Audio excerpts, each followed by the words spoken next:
Molt bé, doncs, comencem la primera taula rodona sobre el present i les perspectives de futur per al tractament de la sordesa, tecnològiques, farmacològiques i gèniques.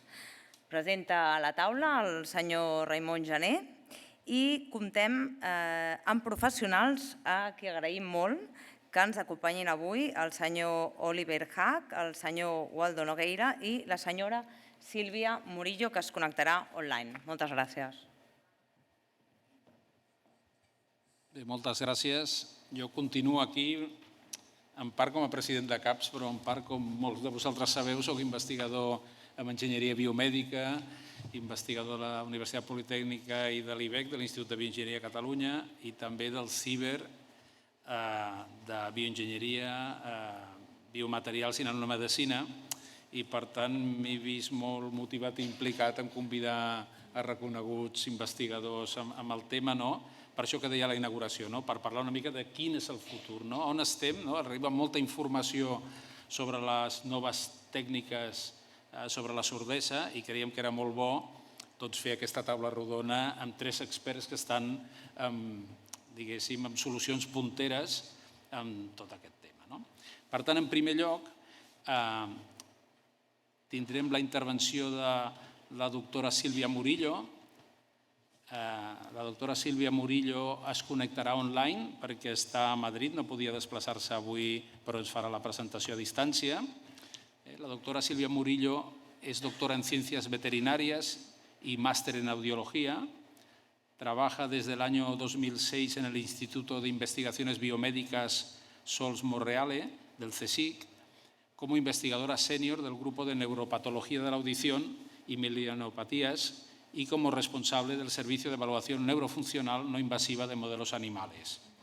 Ella es investigadora del CIBER-RER, el CIBER de Enfermedades Raras, y del Instituto de Investigación Sanitaria del Hospital Universitario de La Paz.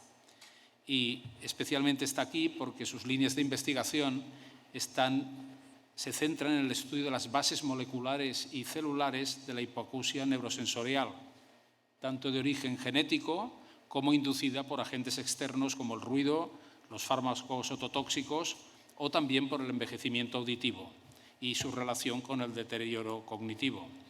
También está interesada en el desarrollo y evaluación preclínica de nuevas estrategias terapéuticas para la pérdida auditiva, así como biomarcadores, técnicas de imagen médica y sistemas de administración de terapias al oído interno.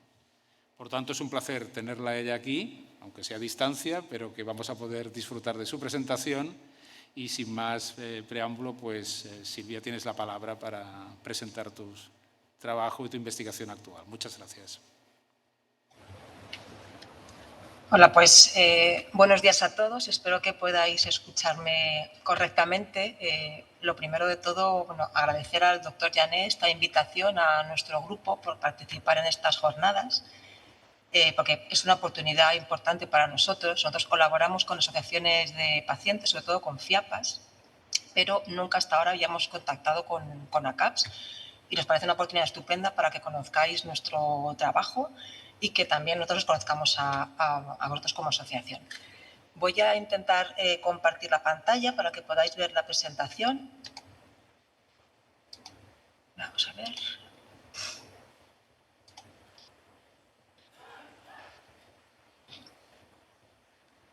Vamos a llevarlo al inicio.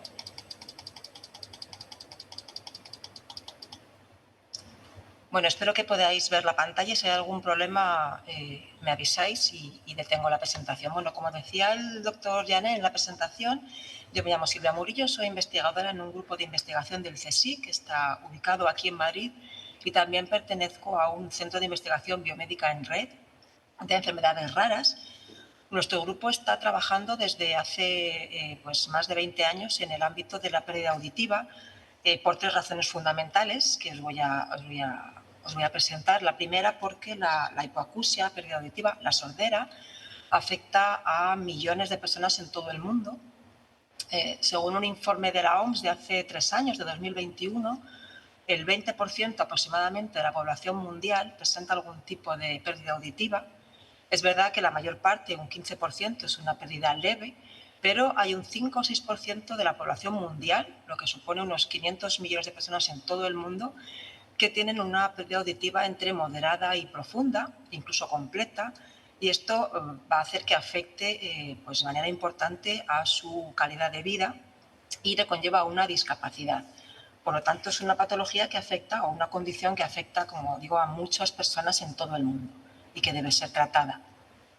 La segunda razón de nuestro interés por la pérdida auditiva es que la audición, como sabéis, pues es el elemento fundamental para que el ser humano se pueda comunicar de manera oral y, por tanto, el tener una pérdida auditiva o una sordera supone que vamos a tener dificultades a la hora de adquirir el lenguaje, por ejemplo, o dificultades en el aprendizaje. También problemas a la hora del desarrollo profesional o laboral en los adultos. Vamos a tener ciertas dificultades a la hora de las relaciones sociales o de hacer actividades que impliquen la comunicación oral y el escuchar. Y también estamos muy interesados en la relación que tiene la pérdida auditiva con el deterioro cognitivo, porque se está estableciendo que hay una fuerte asociación, una fuerte correlación entre el tener una pérdida auditiva en la edad senil, en la vejez, y un deterioro más acelerado o más progresivo del estado cognitivo, en el contexto de enfermedades neurodegenerativas como el Alzheimer o la demencia senil, por ejemplo. Y la tercera razón fundamental por la que hacemos nuestro trabajo es que a día de hoy no existe un tratamiento curativo, entendiendo curativo como aquel que nos permitiera restablecer una audición sana en los pacientes. Sí que existen, afortunadamente, tratamientos, muchas veces son dispositivos electrónicos como los audífonos, como los implantes cocleares, que han ayudado muchísimo a las personas con sordera, pero nuestro objetivo final es encontrar una terapia que permita conseguir que el oído vuelva a su estado sano, a su estado normal, y que no haga falta, que no hiciera falta el uso de estos dispositivos. Pero, como digo, a día de hoy estos tratamientos curativos no existen. Tampoco existen tratamientos establecidos para prevención o incluso tratamientos coadyuvantes para evitar la sordera en situaciones en que sabemos que se va a producir, como veremos ahora más adelante. Y nuestro trabajo día a día es, desde la parte de investigación básica y preclínica, trabajar para que estos tratamientos se consigan lo más rápidamente posible.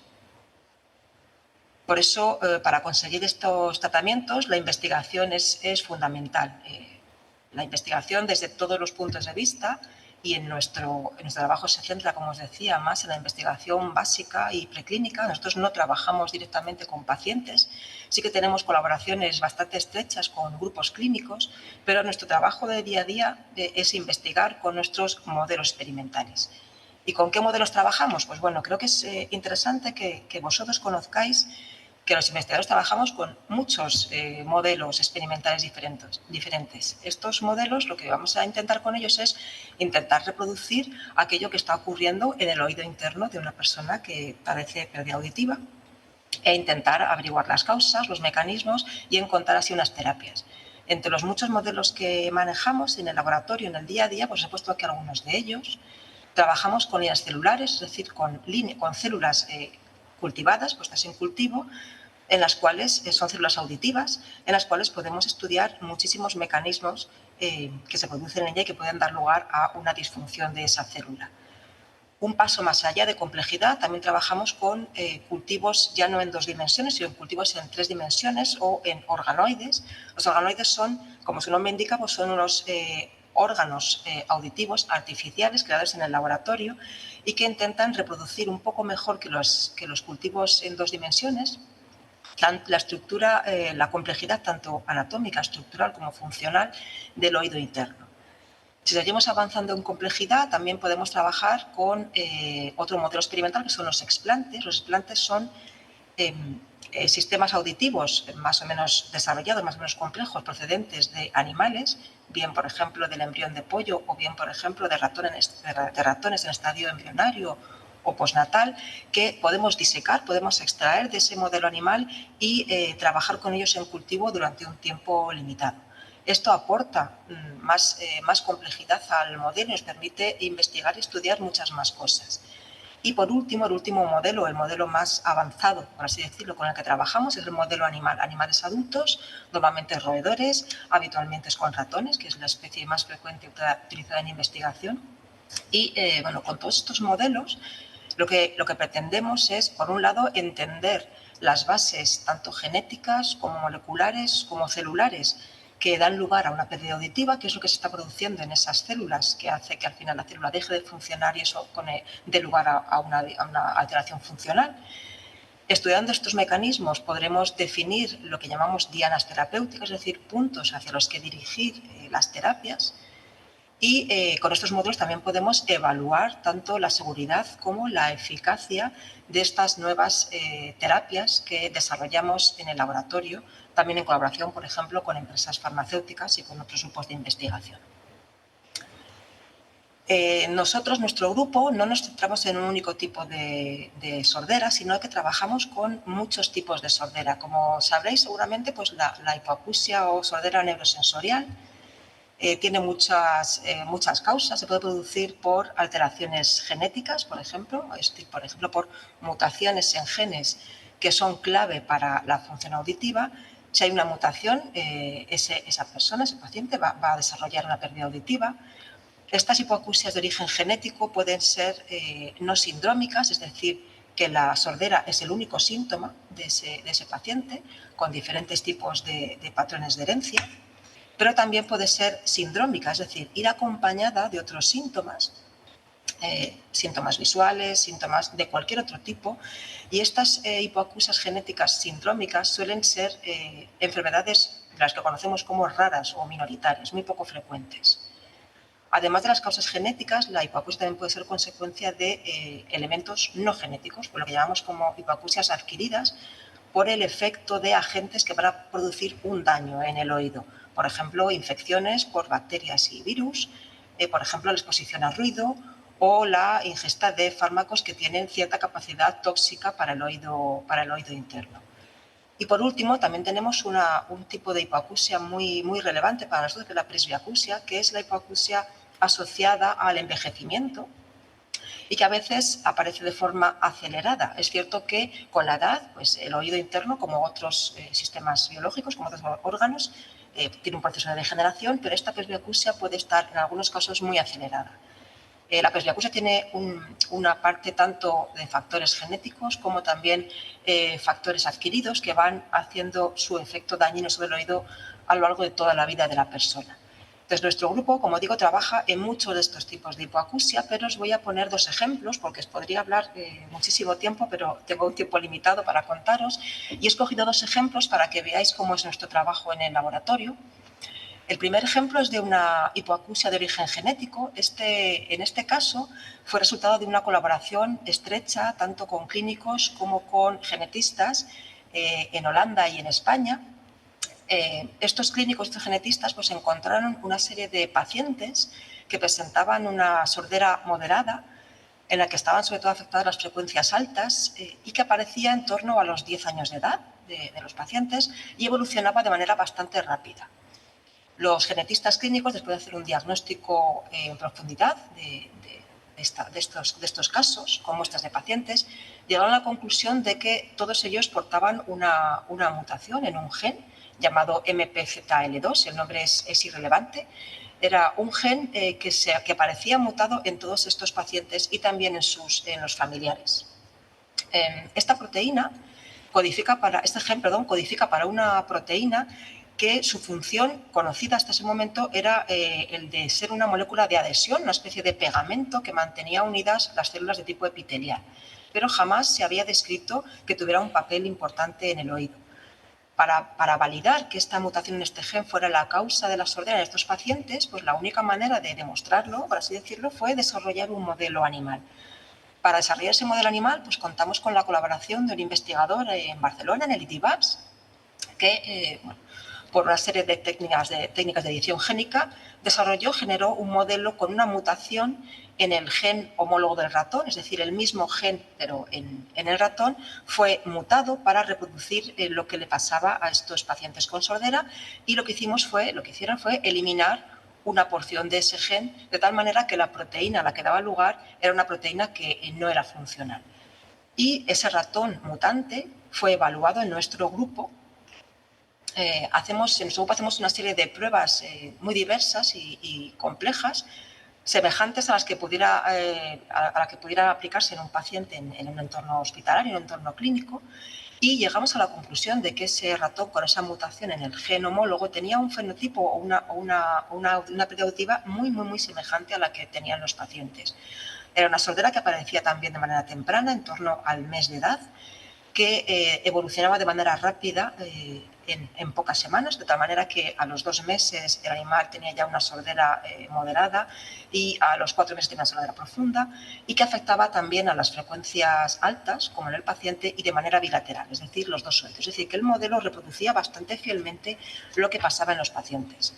Con este modelo podemos investigar más en profundidad intentamos saber dónde dentro del oído interno se expresaba este gen y dónde hacía su función esta proteína. Lo que hicimos fue tomar muestras de estos animales y estudiarlas por histología. Aquí podéis ver unas imágenes. A la izquierda podéis ver la imagen de lo que serían las células del oído interno del ratón control, el que no tiene la mutación. Y ahí lo que observamos es que esta proteína se expresaba en las células de soporte de las células ciliadas. Son unas células que dan soporte estructural y trófico también a la célula ciliada, que es la que se encarga de transformar el sonido en actividad eléctrica, que sería la célula más importante dentro del oído interno. Y en el ratón nulo, en el ratón mutante que tenéis la imagen a la derecha, veis que esta proteína no aparece, esos puntitos rojos ya no existen. Y lo que ocurría al carecer de esta proteína funcional, esa estructura dentro del oído interno, que llamamos órgano de Corti, y que es el corazón del oído interno, el que se encarga realmente de transformar la señal auditiva en una señal eléctrica que se transmite hasta el cerebro, este órgano de Corti estaba totalmente desorganizado y esta falta de organización hacía que degenerase muy tempranamente. No puedo señalar con el puntero, pero en la imagen de la derecha, digamos en la parte superior izquierda, ahí tendríamos una imagen de lo que sería un órgano de Corti perfectamente organizado. Hay muchas células distintas, pero están muy bien colocaditas y muy bien estructuradas y muy bien organizadas. Sin embargo, en la primera fila, si os vais a la imagen de la derecha, donde pone el panel H, sería el mismo órgano de Corti en un animal con la mutación, en el que veis que ya hay mucha desorganización, las células no están tan bien colocadas, empiezan a faltar algunas células, y en los paneles inferiores a la derecha podéis ver que ese órgano de Corti ha degenerado y las células desaparecen.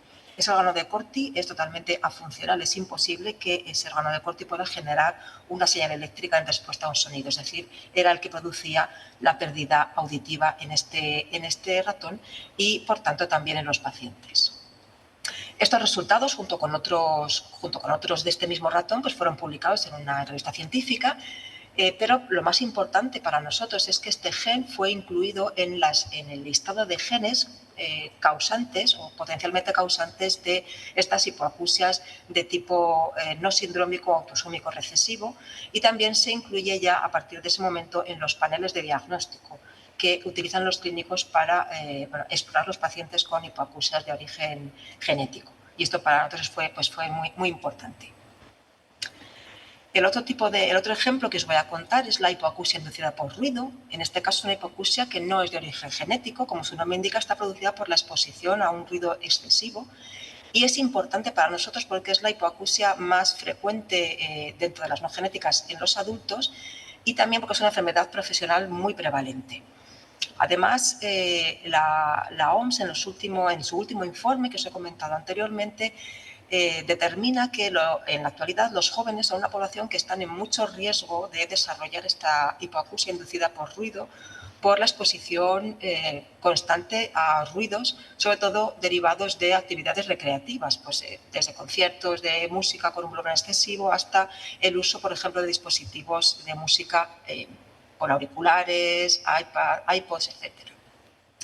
Esta hipoacusia es una hipoacusia que es evitable, es decir, si evitamos exponernos a esos ruidos intensos, evitaremos tener este tipo de sordera.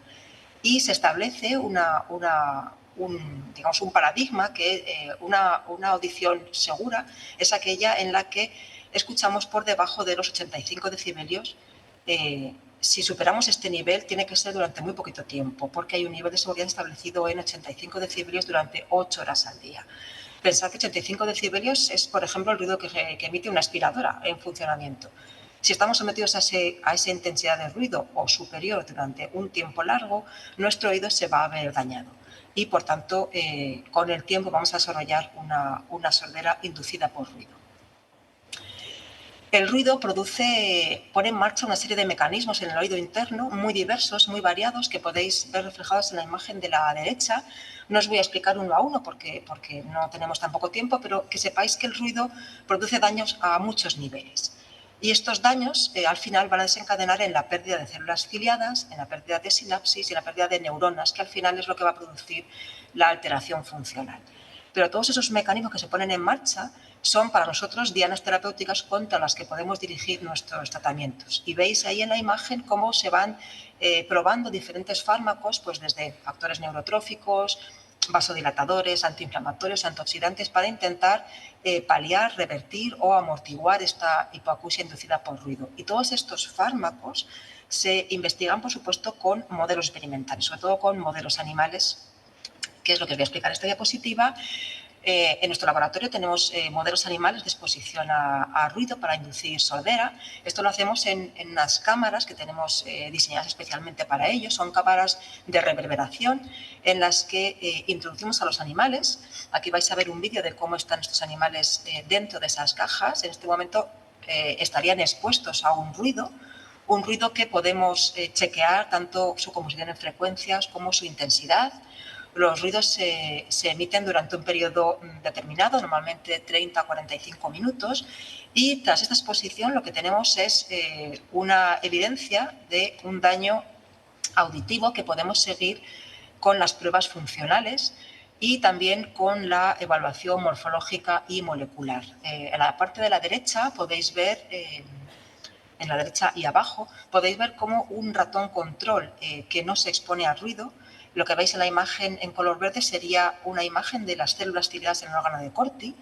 Como os he dicho antes, el órgano de Corti está muy bien organizado en filas de células ciliadas y en este ratón control todo estaría perfectamente colocado y funcional. Cuando exponemos a ruido a los animales, veis que es la imagen de justo debajo, empiezan a desaparecer algunas de estas células, que serían todos los asteriscos que aparecen en la imagen, están marcando dónde están faltando ya células ciliadas. Y en los animales tratados lo que vemos es una recuperación o un daño más atenuado, más amortiguado. Y con estos modelos podemos explorar tanto la seguridad como la eficacia de muchos de estos nuevos tratamientos para la hipoacusia inducida por ruido. Os podría poner, como os decía, miles de ejemplos, porque nuestro grupo trabaja en muchos tipos de hipoacusia. Con esta última diapositiva os quiero resumir que también trabajamos en hipoacusias genéticas de tipo sindrómico, en las que el paciente no solo tiene hipoacusia, sino también otros muchos síntomas. Nos interesa también mucho la hipoacusia inducida por fármacos ototóxicos. Estos fármacos pueden ser fármacos que nos recetan para tratar otras patologías, por ejemplo, los quimioterápicos para tratar el cáncer. Se sabe que son fármacos muy ototóxicos, pero tenemos que tomarlos si estamos en un proceso de tratamiento de cáncer. Y a día de hoy no existe ningún tratamiento que se administre como coadyuvante a estas quimioterapias para evitar que esos pacientes que tienen el cáncer desarrollen además una pérdida auditiva por ototoxicidad por cisplatino, por ejemplo. Y también trabajamos en esta patología, en esta sordera por cisplatino, para intentar encontrar tratamientos. También trabajamos en hipoacusias de tipo inflamatorio, por ejemplo, las que derivan de infecciones víricas y bacterianas que generan un proceso inflamatorio muy potente en el oído interno que puede dar lugar a sordera. Como os decía, también nos interesa el deterioro cognitivo y su relación con la pérdida auditiva. En los últimos años también trabajamos en la relación entre los cambios en la microbiota y cómo estos cambios en la microbiota intestinal pueden ayudar tanto a hacer que progrese más rápidamente la pérdida auditiva, pero también a proteger de la pérdida auditiva en pacientes envejecidos. Trabajamos también en otras hipoacusias que no son por afectación directa del oído interno, sino, por ejemplo, en este caso, un tumor raro que es el erosionoma vestibular o el neurinoma del acústico, que es un tumor del nervio auditivo y que también produce sordera. Y, por último, también trabajamos en los sistemas de administración de fármacos o de terapias al oído interno y también en técnicas de diagnóstico por imagen, porque estas dos partes ya podemos encontrar terapias adecuadas, pero también hay un problema importante a la hora de administrar las terapias al oído interno. Como sabéis, el oído interno es una estructura muy escondida, muy aislada, muy difícil de llegar, y es importante trabajar en paralelo también con estudios en los sistemas que nos permitan llevar esas terapias al oído interno y también trabajar en las técnicas de diagnóstico que nos permitan tanto diagnosticar la pérdida auditiva como sobre todo monitorizar la eficacia de estos tratamientos. Todo este trabajo no sería posible sin la colaboración de mucha gente, no solamente los miembros de mi grupo que tenéis en esta fotografía, sino también, como os decía, por nuestras colaboraciones con otros grupos de investigación y con grupos también clínicos y, por supuesto, sin el apoyo de las instituciones y de las fuentes de financiación. Y por mi parte, nada más, agradeceros muchísimo vuestra atención y al final de la mesa estaré atenta a cualquier pregunta para intentar responderos todo lo posible. Muchas gracias por vuestra atención.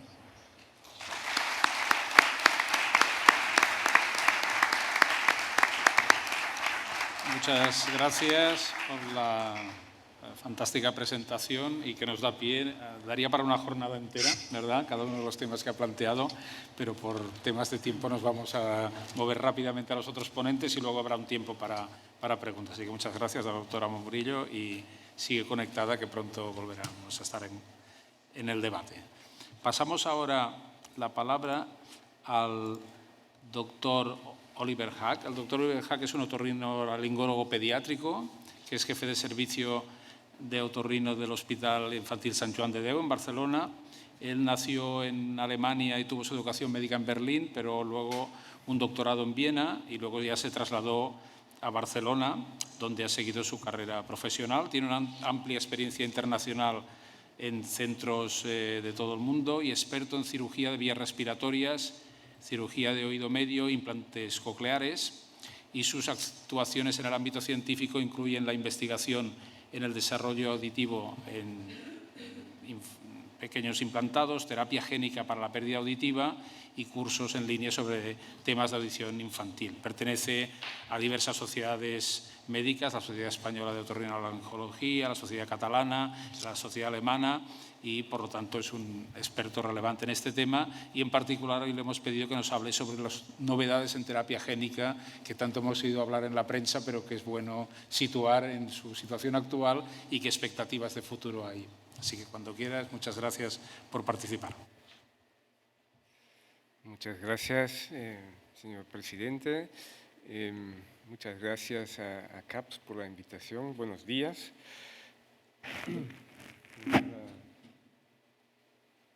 La presentación, por favor. Es un placer de estar aquí esta mañana a compartir un poco nuestra primera experiencia con la terapia génica. Trabajo en el Hospital Sant Joan de Déu, aquí en Barcelona, que supongo que unos cuantos aquí en la sala nos conocéis. Muchas veces, ¿no? El viaje de la hipoacusia y su tratamiento empieza ya en la infancia y de hecho, esto es nuestro equipo, somos ya 15 médicos y 8 audiólogas y la mitad de nuestro tiempo, esfuerzo y dedicación ya está enfocado en la hipoacusia y en la otología. Hoy quiero hablar un poco de la terapia génica, nuestra experiencia.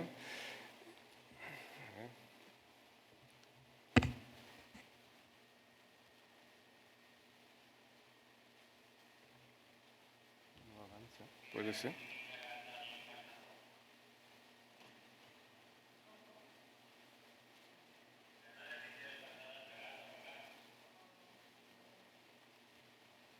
¿Puede pasar la próxima?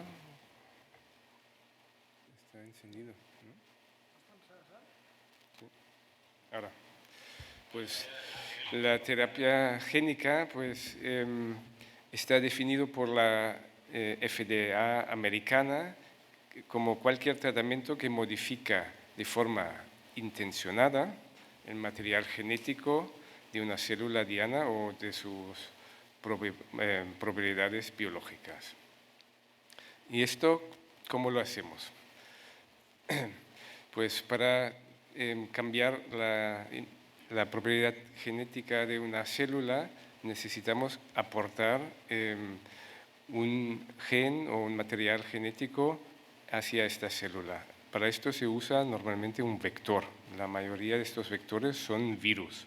Este virus es como el vehículo para transportar la información que queremos introducir en la célula. Entonces, con este virus infectamos la célula diana, en este caso se llama transfección, y se integra el virus en la célula diana.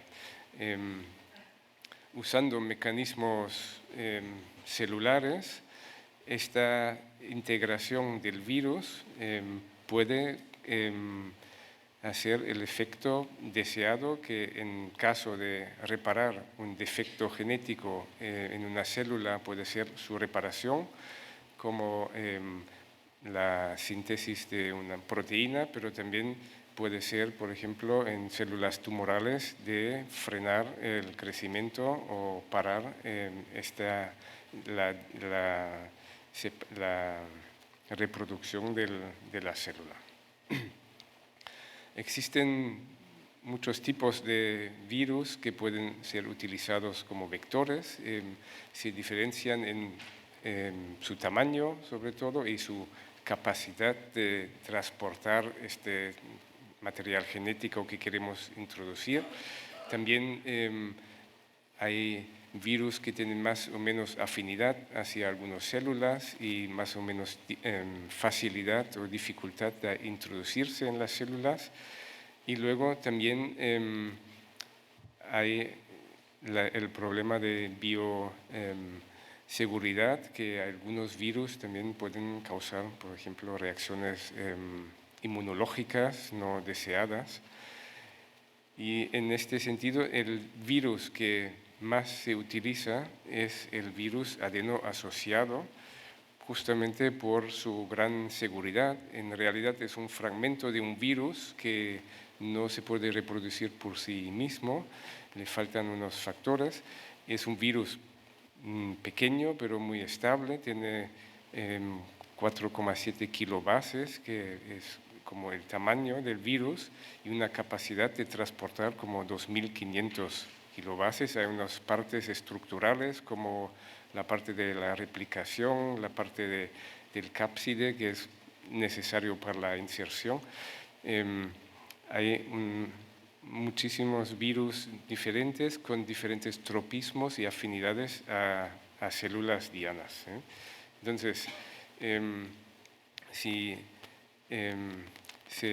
se carga el virus con la información genética y se acerca al tejido o a las células dianas, y entonces el virus será introducido en esta célula y en el núcleo de la célula pues se desenvuelve y se transcribe la información genética, se inserta en la información de esta célula, y a partir, si es una célula que se reproduce, pues se reproduce con la célula o inicia el proceso de, por ejemplo, de producir una proteína que antes esta célula no podía producir. Esto pues es un poco el funcionamiento de terapias avanzadas que hoy día se han desarrollado.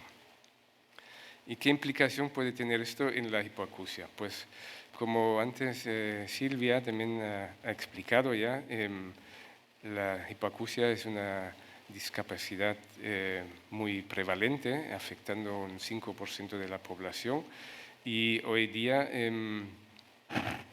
tenemos solo en pocos tipos de hipoacusia, sobre todo en las de la transmisión,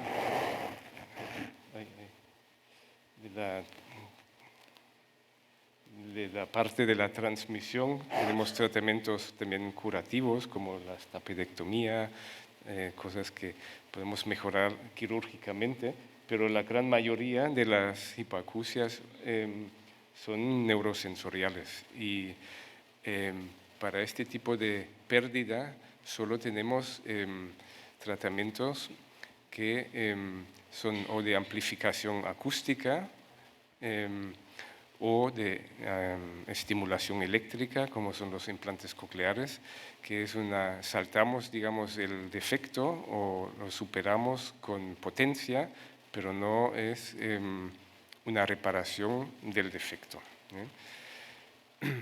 Ahora con la terapia génica podemos avanzar en este sentido.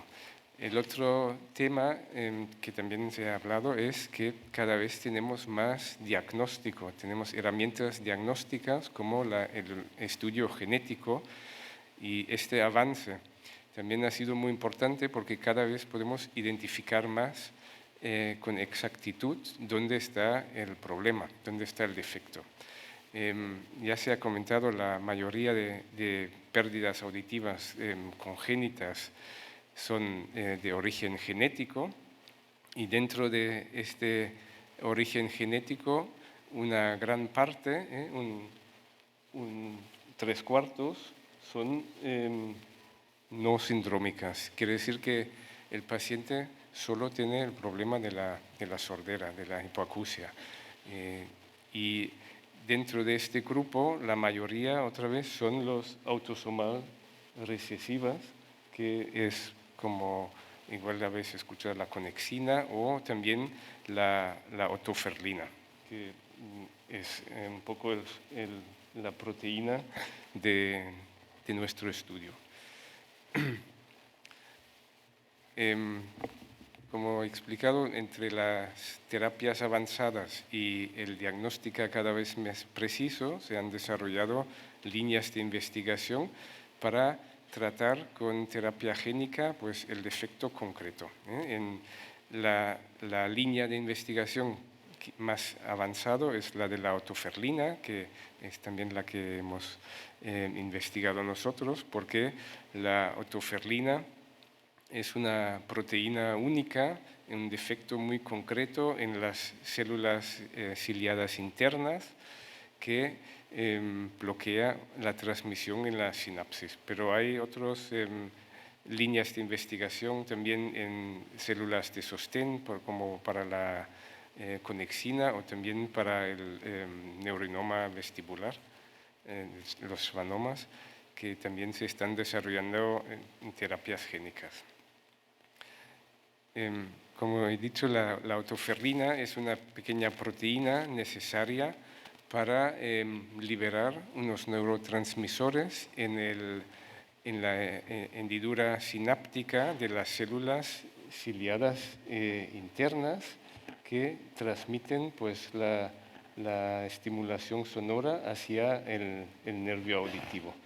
Y si hay una mutación en esta célula, en pacientes que tienen una mutación de la otoferlina, pues no tienen una proteína que funciona y transmite bien el sonido hacia el nervio y causa una neuropatía auditiva. La aplicación de la terapia génica también se ha hablado, que tenemos que acercar pues, este virus con el tratamiento para que se introduce en las células a través de la cóclea. Es un acto quirúrgico que se hace a través del conducto auditivo o a través de la mastoide. Se accede a la ventana redonda de la cóclea, y como la cóclea es un sistema cerrado, para aplicar un líquido también tenemos que darle una salida para poder, digamos, hacer una perfusión y una distribución a lo largo de toda la cóclea.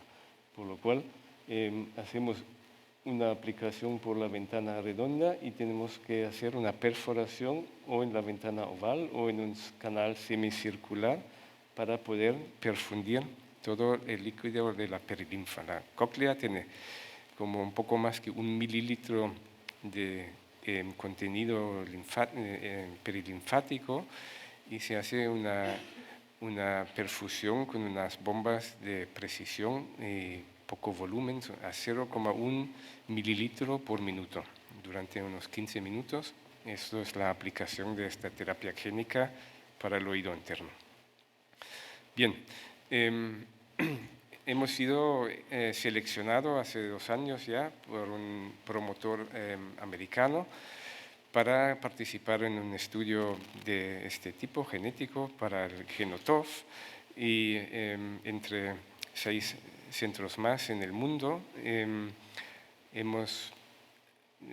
el plan era de encontrar candidatos porque la otoferlina no es tan infrecuente, es muy poco frecuente, pero además la mayoría de estos pacientes cuando están diagnosticados de una hipoacusia profunda en nuestro medio ya reciben tratamiento con un implante coclear.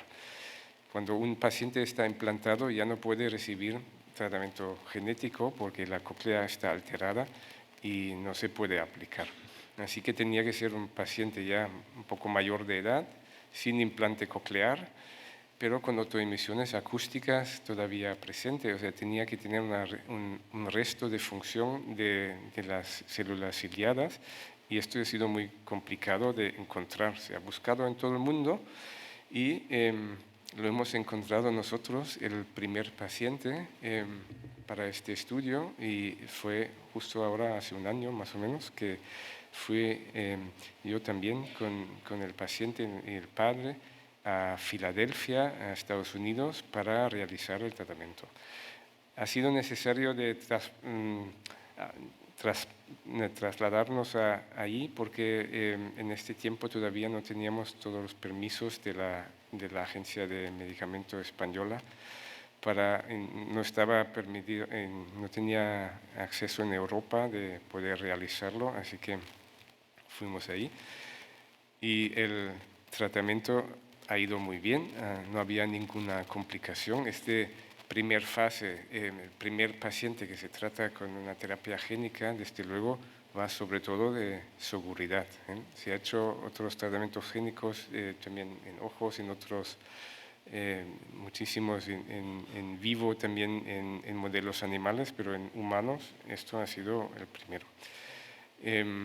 Luego se ha tratado también un paciente en Taiwán y el promotor solo de momento deja pues salir poco a poco la información sobre estos resultados, pero nuestro paciente y el de Taiwán también no tenían ningún tipo de problemas en la recuperación postoperatoria.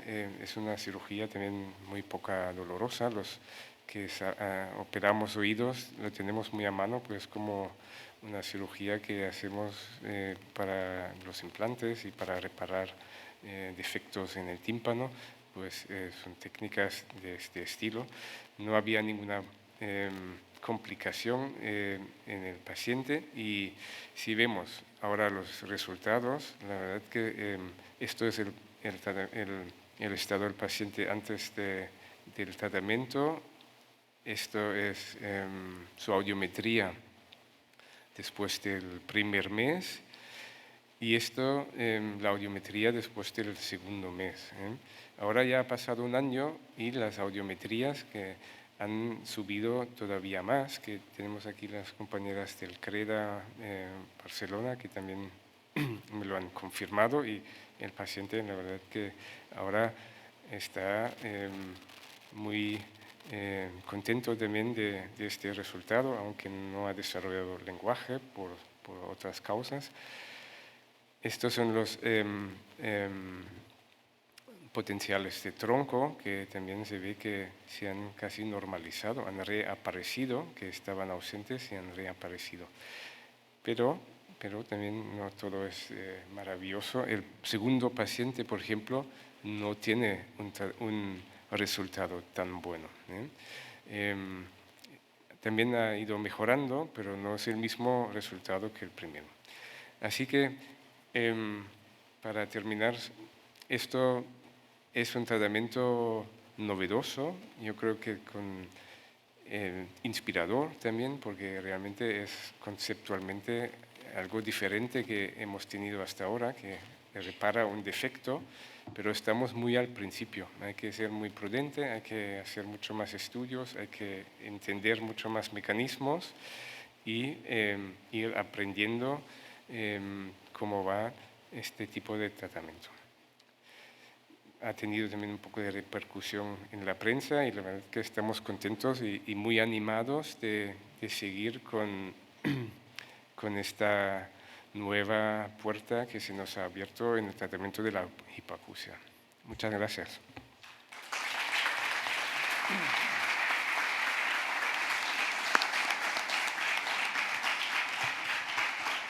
Muchas gracias por la presentación del doctor Oliver Hack, donde nos ha mostrado efectivamente en este nuevo camino de la terapia génica las grandes posibilidades que se abren, ¿no?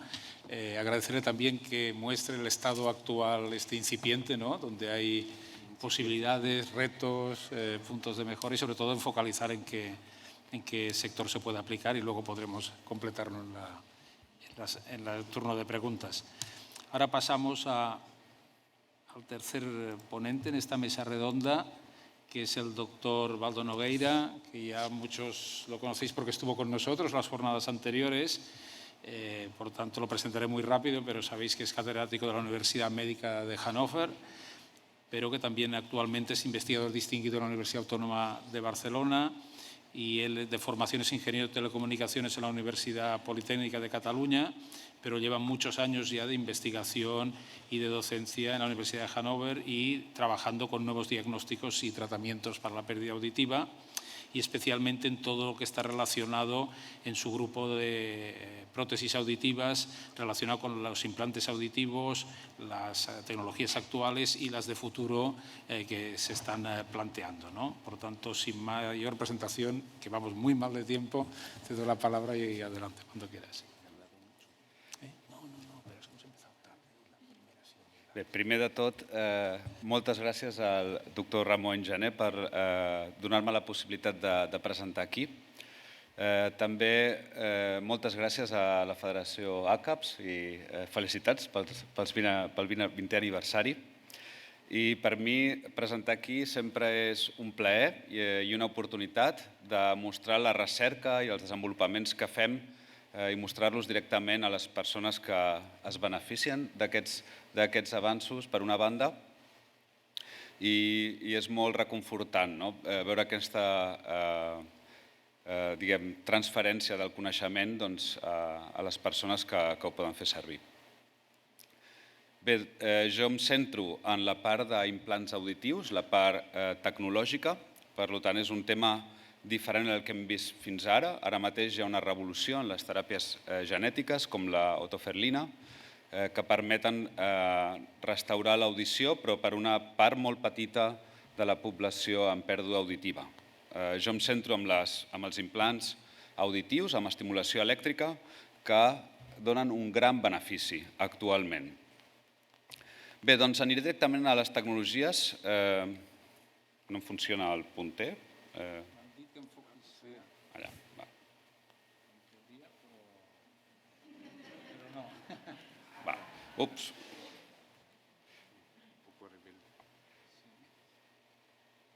I, a veure, una enrere, sisplau. Enrere. Anem a la dispositiva número 1, sisplau.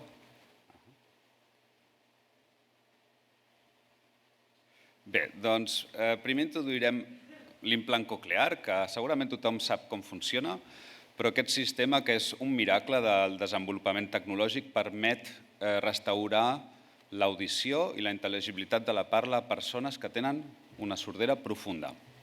I aquest sistema el que fa és estimular elèctricament les fibres nervioses, ho podem veure a la figura, amb estimulació elèctrica a cada un dels electrodes. Tenim diferents electrodes des de la base de la còclea per transmetre les altes freqüències i electrodes al final de la còclea per transmetre les baixes freqüències. I estimulant elèctricament es pot activar el nervi auditiu. Quin és el problema d'aquest sistema d'implant coclear? El problema és que quan estimulem elèctricament aquests elèctrodes, els elèctrodes estan a dins de la còclea i la còclea té líquid, és molt conductiu.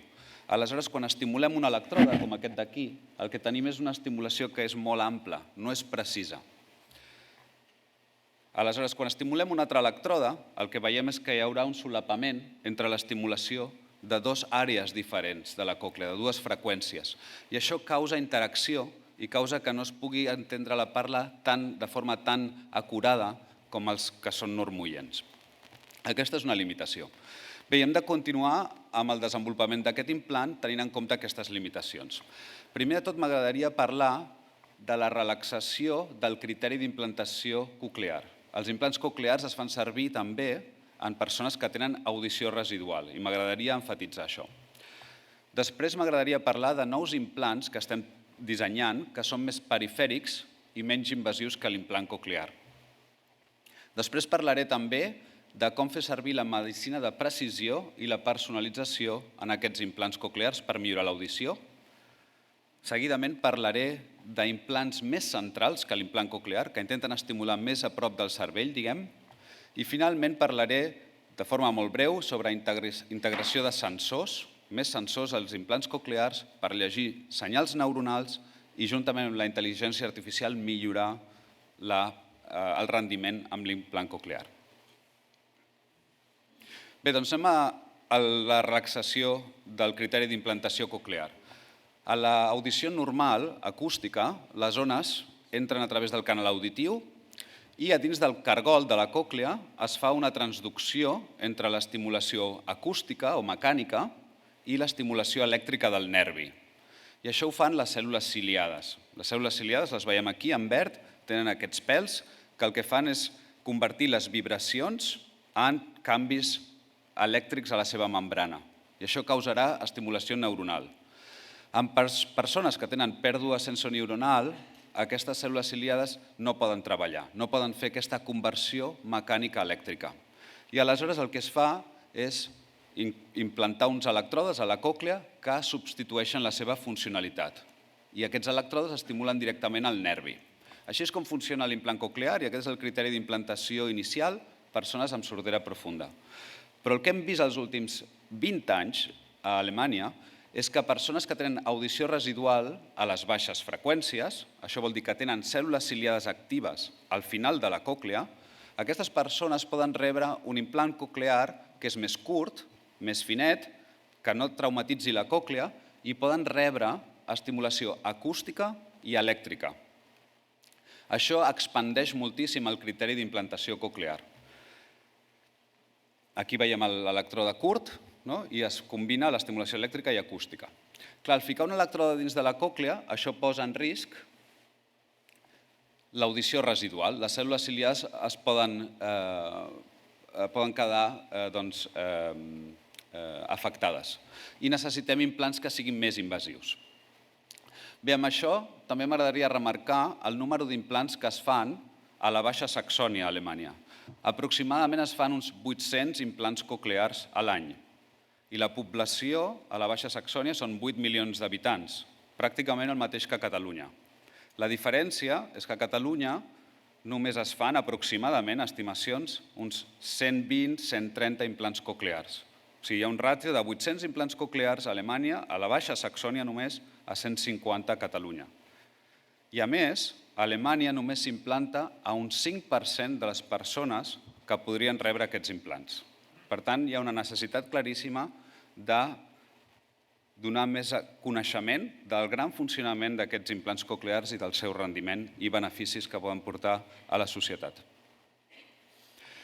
Bé, com hem dit, aquest sistema d'estimulació elèctrica i acústica, que dona grans beneficis, és invasiu. És un tractament invasiu i el que estem investigant al meu grup de recerca és com fer aquesta estimulació elèctrica i acústica menys invasiva.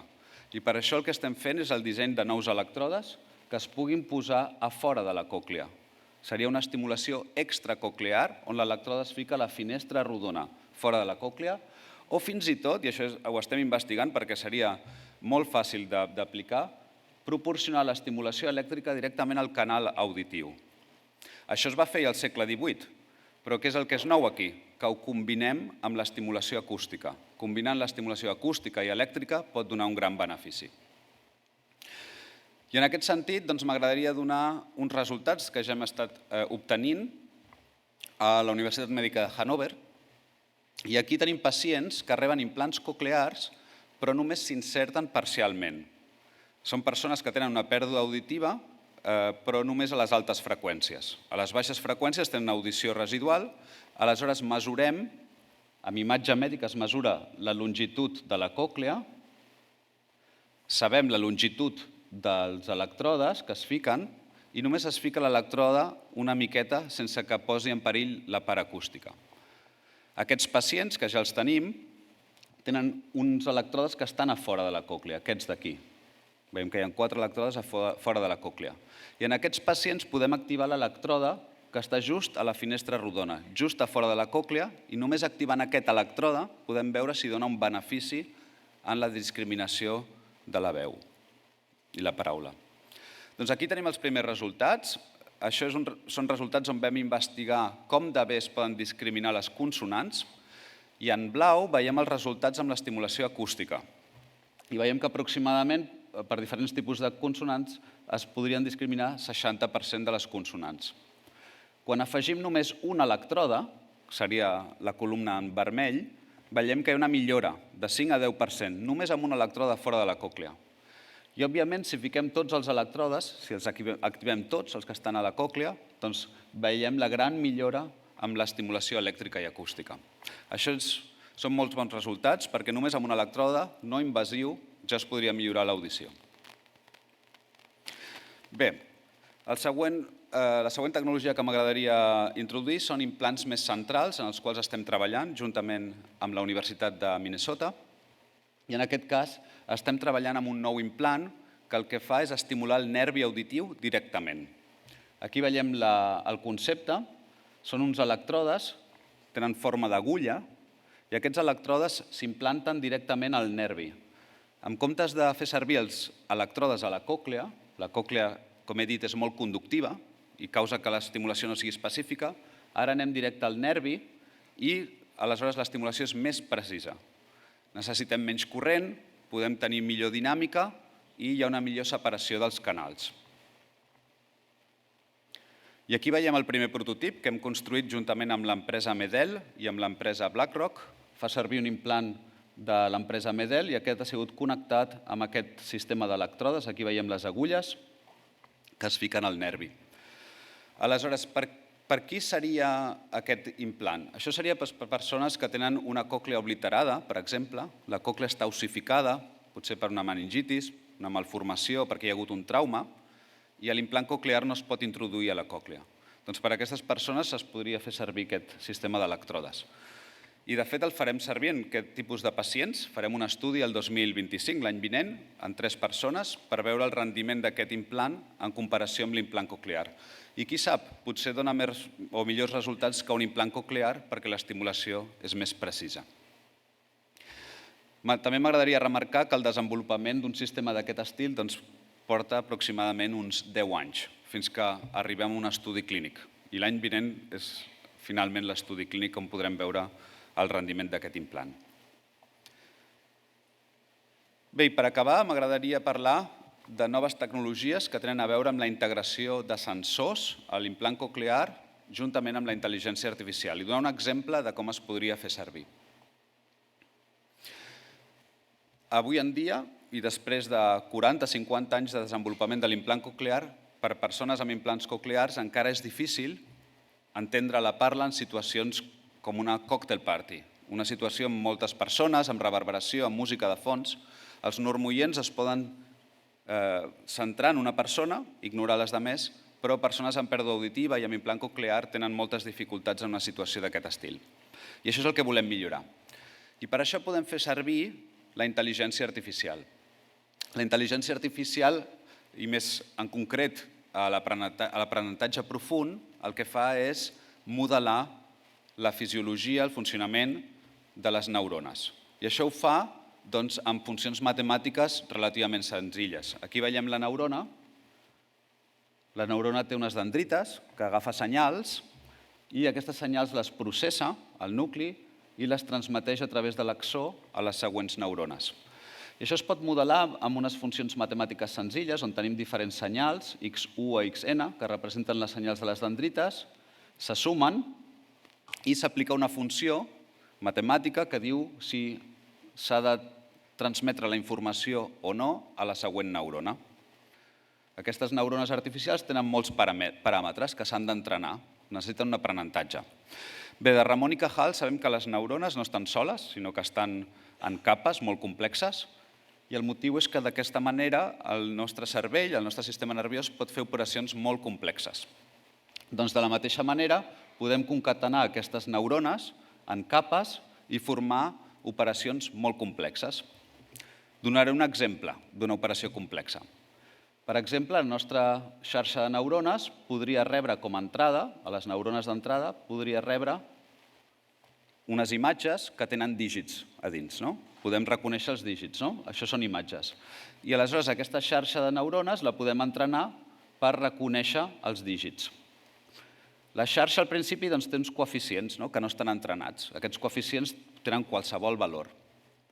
I el que podem fer és anar variant aquests valors fins que la xarxa aprengui.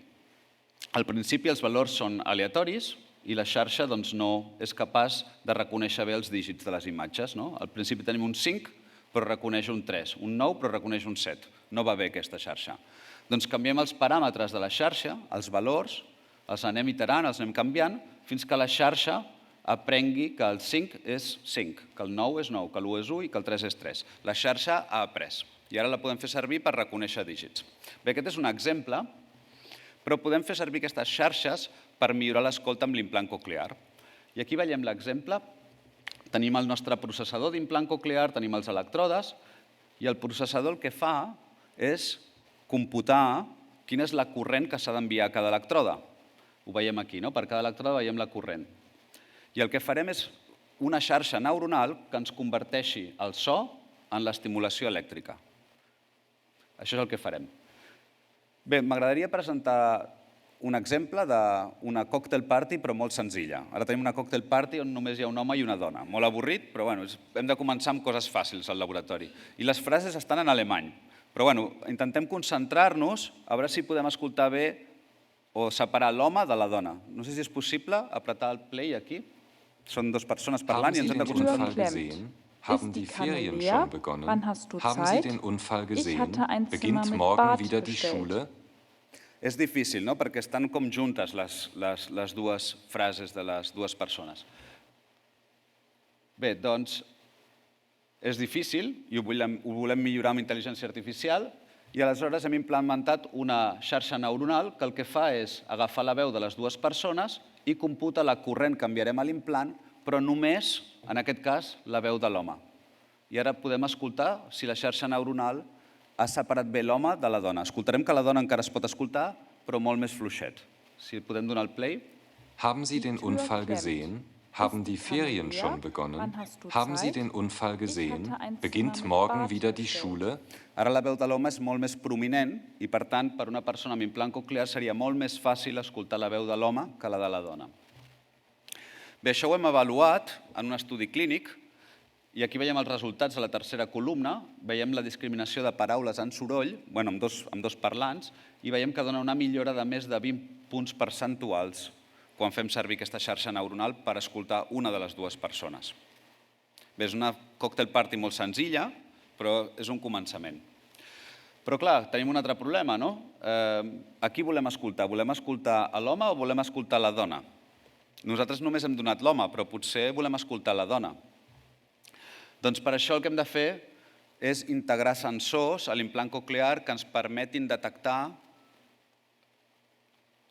el desig, a quina persona volem escoltar. I això és una mica com a ciència-ficció, però es pot fer, i hem fet estudis on decodifiquem l'atenció selectiva de la persona.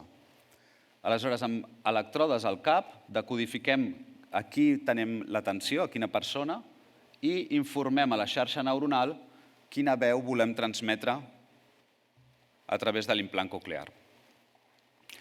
Bé, i aleshores, clar, això funciona al laboratori i per això fem servir electrodes al cap, molts electrodes, 128 electrodes, ningú vol anar al carrer amb tants electrodes, a més necessitem gel, aquests electrodes no es pot fer un bon ús al dia a dia, i aleshores investiguem electrodes que es puguin fer servir, per exemple, al voltant de l'orella, de manera que siguin més portables. És una millora, però encara no és una solució.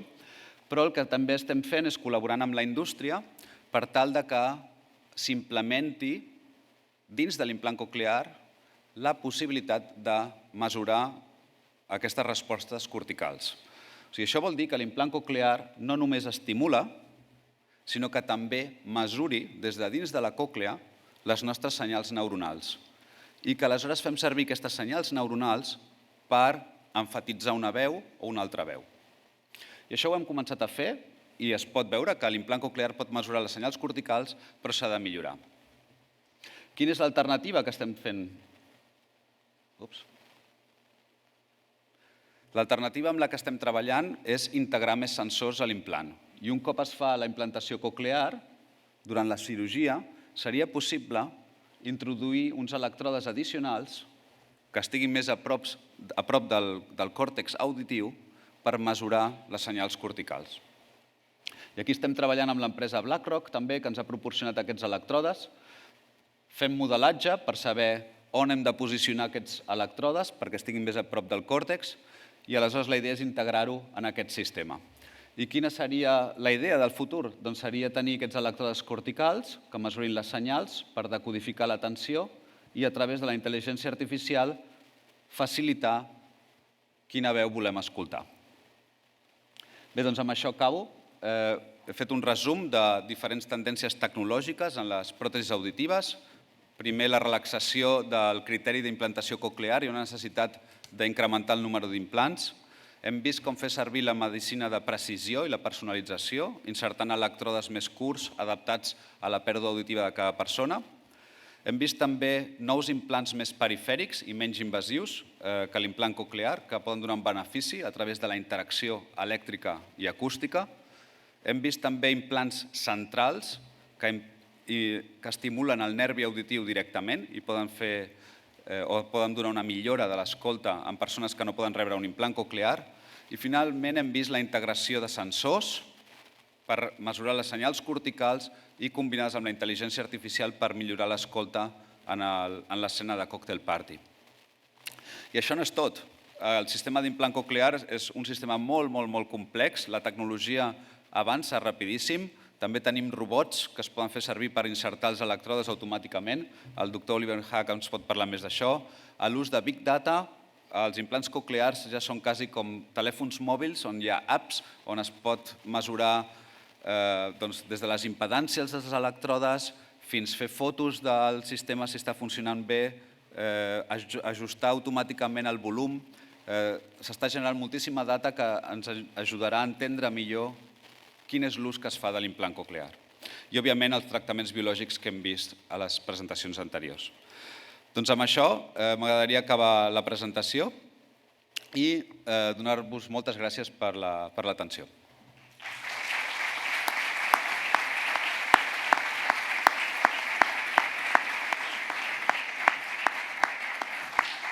Moltes gràcies al doctor Waldo Nogueira per l'excel·lent presentació. També ens ha donat una gran visió no només del present, sinó del fantàstic futur que ens pot esperar amb tot aquest tema. Lamentablement anem justíssims de temps. Aquí ens agradaria obrir un col·loqui enorme, però des de l'organització em diuen que no podem superar els 5 minuts. Per tant, hi ha temps per, si feu preguntes molt breus, 2 o 3 preguntes màxim, i us diria que formuleu la pregunta i digueu a qui dels ponents la voleu dirigir exactament. Endavant. Sí?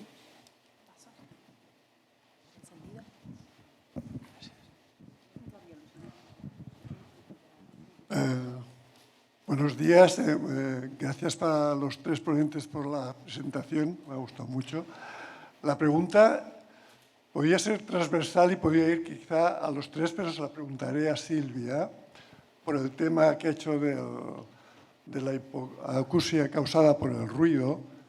Y en resumen sería, ¿los audífonos serían desaconsejables teniendo en cuenta el nivel de de amplificación que puede llegar a 100 decibelios y teniendo en cuenta que a partir de los 80 están causando un deterioro y esto significaría que las terapias nuevas transgénicas o génicas no se podían aplicar. No sé si...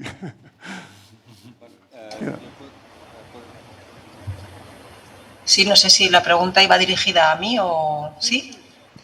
Bueno, en principio el nivel de amplificación que se consigue con un audífono no es dañino, en principio. No es ese nivel al que nos estamos refiriendo. Es verdad que un audífono se usa muchas horas al día, pero el nivel de amplificación que se alcanza no produce un daño, sino estaríamos aplicando a nosotros mismos la lesión en el oído.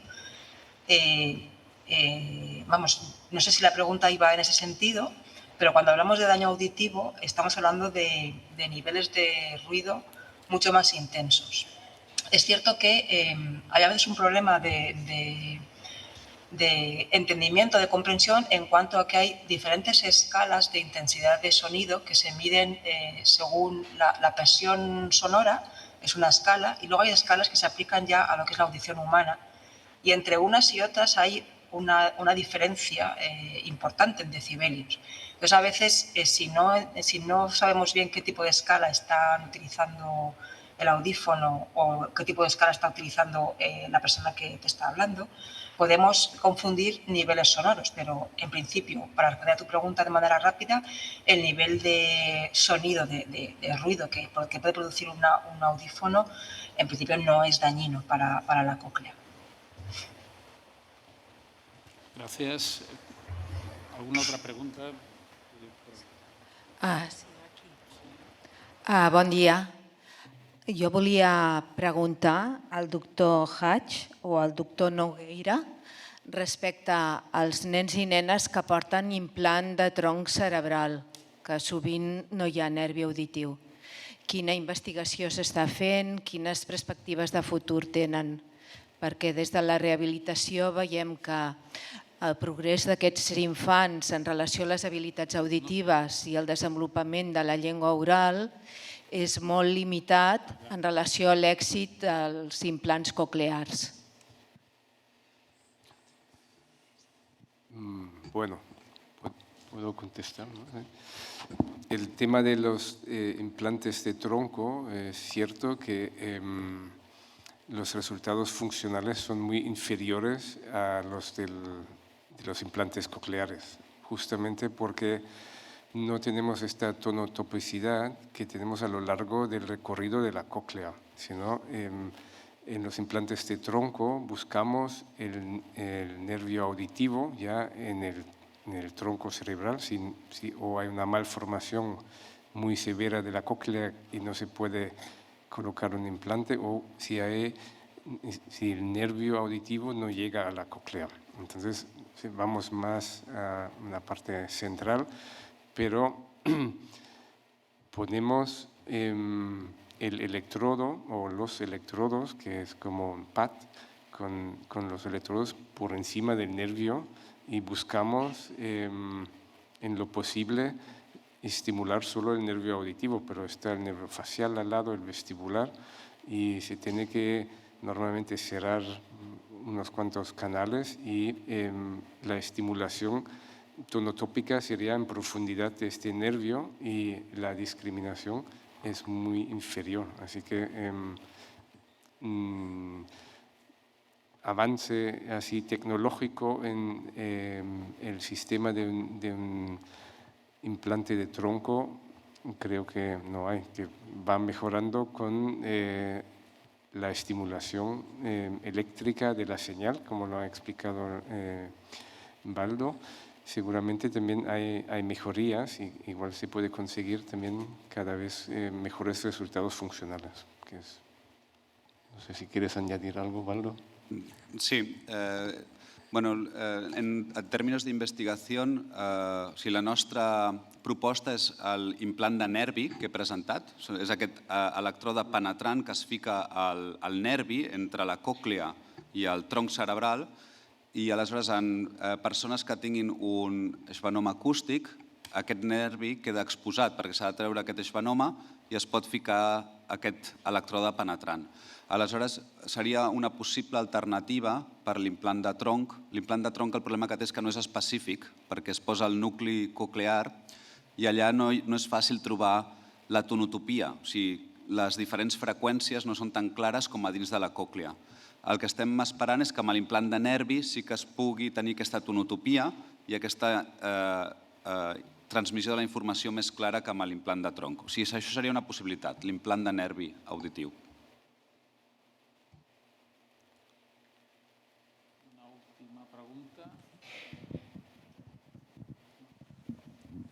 Buenos días. Bueno, primero decir que me ha sorprendido enormemente las explicaciones que han dado los doctores. No tenía ni idea de los avances y me ha sonado un poquito a ciencia ficción, pero para los niños que tenemos aquí pues es un gran futuro el que les viene, ¿no? Y luego, como persona implantada desde hace ya bastantes años, el señor Nogueira le quería preguntar, las personas que ya tenemos un implante coclear, que ya tenemos una afectación y una pérdida de otras opciones, ¿hasta qué punto podemos tener también las opciones nuevas que ha explicado de estimulación y de, en fin, si el hecho de ya llevar un implante antiguo, entre comillas, nos puede afectar o podemos tener también una opción a disfrutar de estos avances? Gracias. Algunos de los avances no solo se pueden ofrecer a personas que tengan un nuevo implante. Por ejemplo, añadir electrodes adicionales como sensores pues requerirían una reimplantación, que tampoco es algo inusual, la reimplantación coclear. Al cabo de 10 años, pues mucha gente recibe una reimplantación por diferentes motivos. Pero también lo bueno del implante coclear es que tiene dos componentes, la parte implantada y la parte no implantada. Y, por ejemplo, estas tecnologías que estamos viendo de inteligencia artificial que están saliendo ya al mercado, ya hay alguna empresa que está poniendo en el mercado chips con inteligencia artificial, se podrán usar también en personas que tengan implantes desde hace años. Tiene que ser perfectamente compatible. Y esto es un mensaje importante también a las casas comerciales que tienen que tener tienen que seguir dando compatibilidad de la parte implantada con los componentes externos. Es algo muy importante, pero es definitivamente posible incorporar nuevas tecnologías con implantes que ya existen. Muy bien, pues lamentablemente tendríamos que terminar porque son ya las 11:34. Este bloque tenía que haber terminado a las 11. Y solo deciros una cosa, yo creo que los tres ponentes han mostrado justo lo que queríamos, es decir, todas las capacidades, posibilidades de futuro que se abren a partir de ahora. La gran noticia es que el implante coclear, por ejemplo, ha dado excelentes resultados, pero no es una tecnología que ahora mismo esté ya terminada, sino que está en vía de abrir nuevas y fantásticas posibilidades. La terapia génica también. Y decir a toda la audiencia que estaremos en contacto con los tres ponentes, que estaremos dispuestos desde ACAPS de recibir cualquier observación, comentario que nos hagáis llegar y lo transmitiríamos para seguir continuando en este fantástico debate y con esa idea de que el futuro va a ser mucho mejor y mucho más disponible para las personas con sordera. Así que muchas gracias de nuevo a las tres personas y seguimos adelante.